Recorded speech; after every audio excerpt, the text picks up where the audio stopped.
Kenapa Honda Repsol Team tidak menggantikan posisi Marc Marquez dengan seorang Iker Lecuona yang juga jelas pernah membalap di MotoGP di tim KTM Tech3 yang jelas-jelas sudah pernah merasakan atmosfer MotoGP dan mesin-mesin MotoGP, tapi hanya dengan menggantikan seorang Stefan Bradl dari Jerman.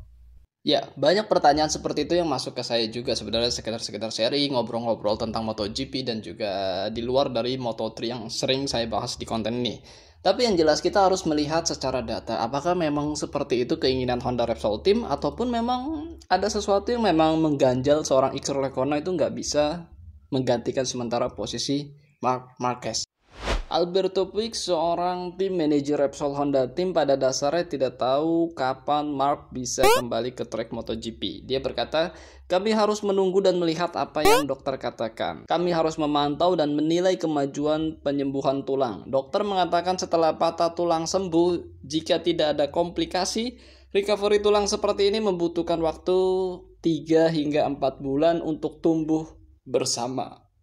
Ya, setelah kita melihat pernyataan dari Alberto Puig, seorang tim manajer Repsol Honda Team, sepertinya memang Marc Marquez membutuhkan waktu yang cukup lama untuk recovery dari penyembuhan operasinya itu ya.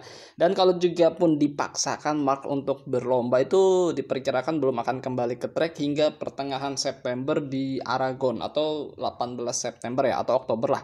Jadi belum menjanjikan banget. Sebenarnya penampilan Bradl itu menimbulkan banyak spekulasi terutama di dunia ya, para penonton MotoGP itu, bahwa kenapa nggak Iker Lecuona aja yang usianya masih 22 tahun untuk menggantikan sementara peran seorang Marc Marquez. Jadi bukan Stefan Bradl di Repsol Honda Team. Nah iya, kenapa nggak begitu bang?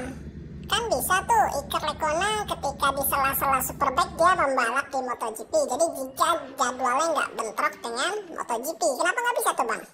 Ya, yang berhak menjawab adalah Alberto Puig, seorang tim manajer Repsol Honda. Ya, Alberto Puig mengatakan bahwa dia yang sebenarnya tidak, itu bukan masalah. Lecuona telah direkrut Honda untuk kejuaraan lain alias Superbike.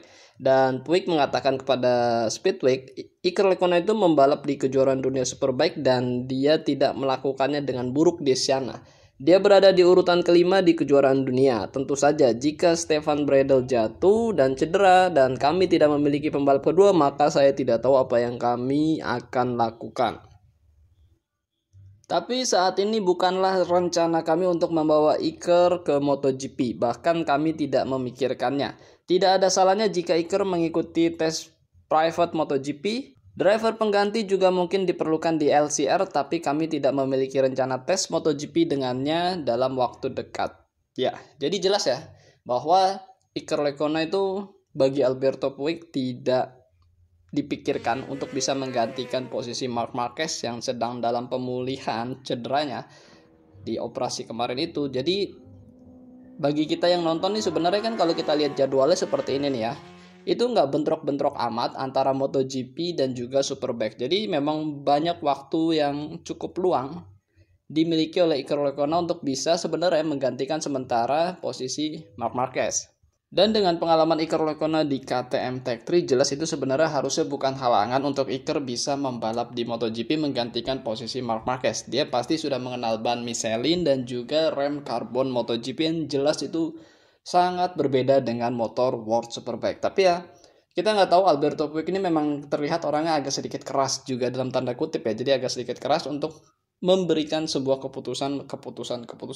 Kita pengennya kan pembalap Honda itu bisa berada di depan. Bagi penggemar pembalap Honda ya, ini saya berbicara seakan-akan seorang penggemar pembalap Honda di MotoGP. Karena kalau ngelihat porsi dari Stefan Bradl itu, kita tahu juga kan dia sebenarnya sudah test rider dari Honda. Tapi kan itu dia selain jadi test rider juga jadi seorang komentator ya kan, seperti ini. Dan dia juga kita lihat motivasi membalapnya juga sudah menurun banget.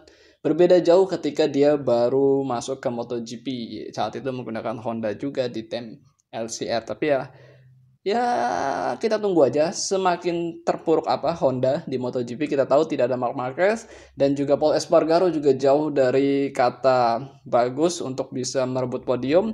Dan juga Alex Marquez juga kesulitan di MotoGP 2022. Jadi sudah semakin Ya, dalam kata ironis ya, Honda di MotoGP, dan keputusan tidak memasukkan Iker juga sesuatu yang agak sedikit unik, dan ternyata alasannya pun hal-hal seperti ini aja. Jadi sepertinya Alberto Puig gak ingin memanggil Iker karena dia merasa Honda pusat sudah menempatkan Iker di Superbike, dan menurutnya Iker di Superbike juga gak jelek-jelek amat dan sedang memperjuangkan juga meraih poin sebanyak-banyak. Kayak takutnya mungkin mengganggu konsentrasi fokus dari Iker Lecuona juga, mungkin ya.